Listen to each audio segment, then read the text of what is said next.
Welcome to Nova Southeastern University's Huizenga Business School.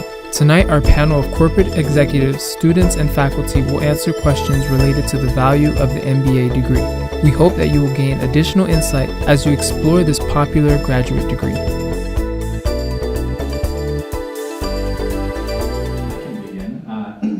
When anyone who's considering an MBA program, I would suggest to them to really jump into the track that you're looking at. And when I say track, I mean the discipline, whether it be a finance MBA or whatever concentration it is, management, entrepreneurship.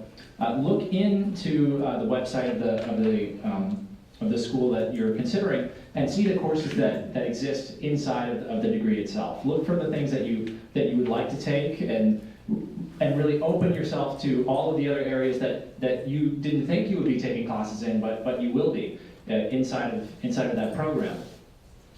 Assess the cost that you're interested in spending. Create a budget. Create a plan in which you'll pay for the degree across the number of years you'll be taking it, because it's important to complete the degree. It wouldn't be good for something to happen midway. And be sure to look at where you'd like to have it done, where you'd like to take the degree. All different areas of the country offer different unique advantages and disadvantages. I love South Florida because of the incredible diversity of culture and organizations and people that I've met during my time here. And I find that is an incredible addition to my program because, again, it puts me in a better place to really perform at a high level in the future when I'm out there in my future work environments. So the people, finances, the program itself, all very important, equally important. I read somewhere that that South Florida, on a per capita basis, has the least amount of dance schools. Well, I can respond to that. South Florida is a wonderful place to learn how to dance. I recommend everyone. Give it a try. All right, I would say, to answer that question, I think, reputation of the school is a big thing, right? We see a lot of schools out there that don't have, per se, the reputation that this school has, right? I'll tell you from a state perspective, everybody that I work with knows NSU, right? They know the UMs, they know all those schools, right, that have the big names. There's a lot of schools out there that don't have the name, right? The other thing I think is extremely important, look for a program that fits your life, right, based on your situation, right? If you have a family, how can you interweave that to make sure that you're an effective family member, right? If you're a father or a mother or whatever the case may be, and how can you be effective educationally wise too, right? Because if you're in an MBA program, you want to do the best you possibly can within that, right? So you don't want to lose part of life because you decided to choose a school that really didn't fit well with what you're looking to do, right, or accomplish.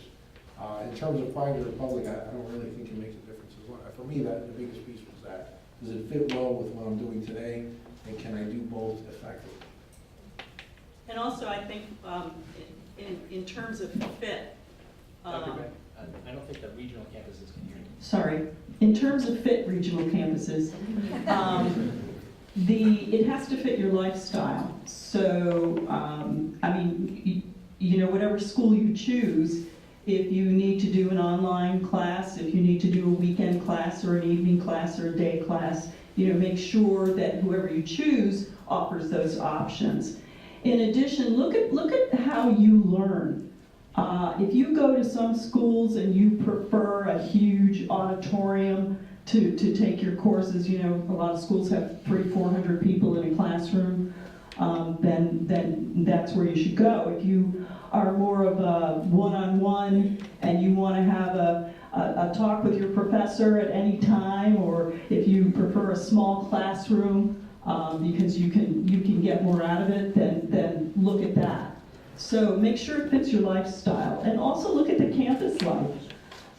Look at the organizations that the school has.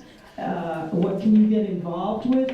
Look at the networking, and I would also say for an MBA program, look how the school is connected to the community, and look how the school is connected to local businesses, because that's going to be key.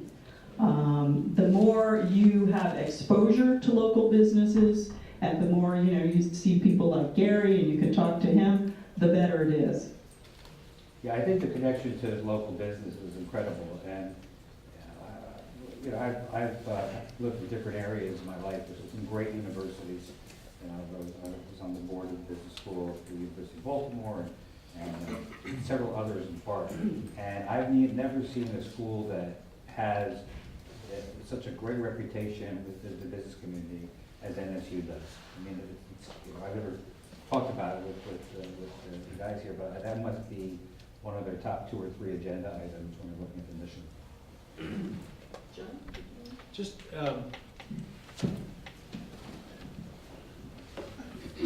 I think right now, and we've talked about, the topic comes up of, is it worth it if I get the degree? Is it gonna, we talked about, is it gonna move me promotionally or financially and so forth? You have to ask yourself, why is that, or what would allow for that to happen? And the trend right now, and you can read about it, you see it in the Wall Street, you see it everywhere, and it was the same actually when I was trying to select where I wanted to get my doctorate. The question that I was asked is, why do you want to get a doctorate? What is it you want to do with it? And then try to line up the institution that could provide that for you. Regardless of that, I think the consistent feedback is this. There's this deep desire that the institution can provide the student an adequate blend between the theory and academic side and the ability to apply in a real world situation. So for me, I wanted to, best case scenario would be I would go to class during my graduate program, my MBA, and working, gainfully employed, much like these folks. If I went Monday morning and was applying something that I picked up on over the course of the class, I knew that it was a good deal. And it was kind of funny, the people that worked for me went, oh, you had class this weekend, didn't you? You get so focused on, and here's the piece that's also interesting. People talk about this value of networking and so forth. It was extremely valuable for me at the school I went to, and you can make arguments about NSU and others, is the cohort of students that you're with is unbelievably valuable. Yes, the professors were great. Yes, we learned a lot, but there's something about sitting in there arm to arm with a fellow person doing the same thing, or maybe somebody that's an executive at another organization and so forth. All of a sudden, they have an area of expertise that they're bringing into the project that's not being taught by the professor, it's being taught by somebody that's practically oriented. So picking a program, it's an issue of, yes, it's personal fit and everything else, but I firmly feel that it has to be grounded academically, because you got to know what's in chapter 5 and 6 and 7, you got to know that.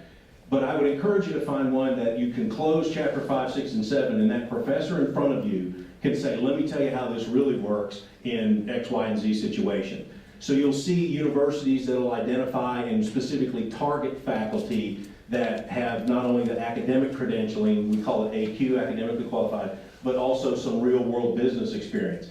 And that's just kind of the brand of a university.